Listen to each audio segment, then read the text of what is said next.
নমস্কার বন্ধুরা, বামস কিচেনে আজকে আমি আবার নতুন একটা রেসিপি নিয়ে চলে এসেছি।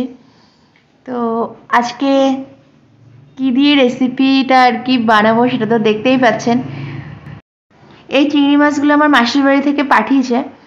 তো আমি এখন কেটে ধুয়ে একদম পরিষ্কার করে নিয়েছি। আর এবার এটা দিয়ে একটা রেসিপি বানাচ্ছি, মানে আমার ফেভারিট একটা রেসিপি, চিংড়ি ভাজা। এটা আজকে আমার পছন্দের চিংড়ি ভাজা বানাচ্ছি। তো আমি প্রথমে কড়াই নিয়ে নিয়েছি গ্যাসে, আর কড়াইতে দিয়ে দিয়েছি পরিমাণ মতো সর্ষের তেল। এই রেসিপিটা কিন্তু সর্ষের তেল দিয়েই টেস্টি হয়। তো এবার তেলটা একটু গরম হতে দেব। তেলটা আমার এখানে গরম হয়ে গেছে, আর এবার আমি দিয়ে দিচ্ছি দুটো বড় সাইজের পেঁয়াজ কুচি। আর এখন আমি দিচ্ছি কয়েক কোয়া রসুন কুচি।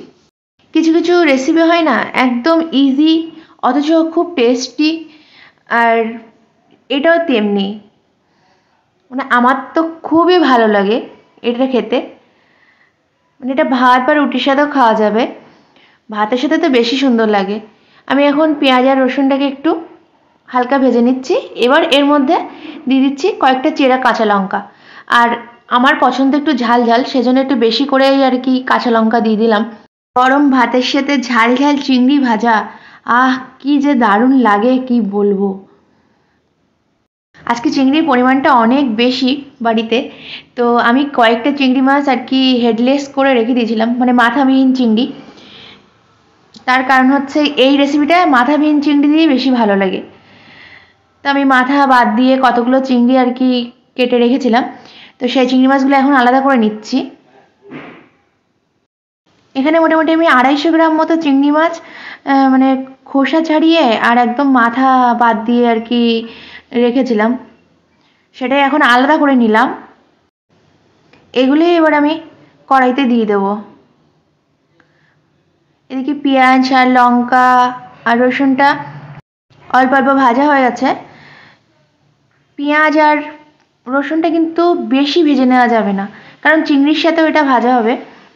এবার আগে থেকে যদি পেঁয়াজ লঙ্কাগুলো আর কি পেঁয়াজ লঙ্কা রসুন এগুলো যদি বেশি করে ভেজে নেওয়া হয়, তাহলে আর চিংড়ির সাথে ব্যাপারটা মজবে না।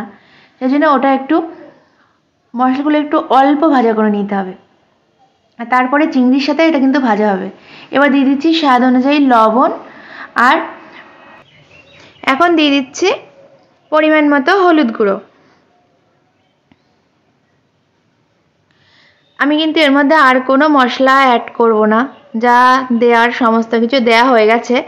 এবার এটাকে অল্প আছে 4-5 মিনিট মতো আমি ভেজে নেব। আর 4-5 মিনিট মতো ভেজে নিলে কিন্তু এটা রেডি হয়ে যাবে। চিংড়ি বেশিক্ষণ রান্না করতে নেই, বেশি সেদ্ধ হয়ে গেলে কেমন ছিবড়ে মতো হয়ে যায়, মানে কেমন রাবার রাবার টাইপের হয়ে যায়। সেজন্য অল্প আছে কিন্তু কম সময়ের মধ্যেই কিন্তু চিংড়ি রান্না করে ফেলতে হয়। তো আমি এটা মোটামুটি 2-3 মিনিট ভেজে ফেলেছি অলরেডি। আর 1-2 মিনিট পরেই এটাকে নামিয়ে ফেলবো, মানে গ্যাসটা আমি অফ করে দেব। দেখুন কেমন তেল তেল উঠে আসছে, আর এটা কিন্তু আমার রেডিও হয়ে গেছে। এবার আমি গ্যাসটা অফও করে দেবো। আমার রেসিপিগুলো যদি আপনাদের ভালো লাগে তাহলে কিন্তু অবশ্যই আমার চ্যানেলটাকে সাবস্ক্রাইব করে আমার পাশে থাকবেন। আর আমি গ্যাসটা অফ করে দেওয়ার পরেও কীরকম এখনও কড়াইতে বুদবুদ উঠছে, তার কারণ হচ্ছে কড়াইটা এখানে তো গরম আছে, সেই জন্যে। যাই হোক, আজকের মতো বিদায় নিলাম। সকলকে টাটা, ভালো থাকবেন সবাই। আবার অন্য রেসিপি নিয়ে খুব শিগগিরই ফিরে আসবো।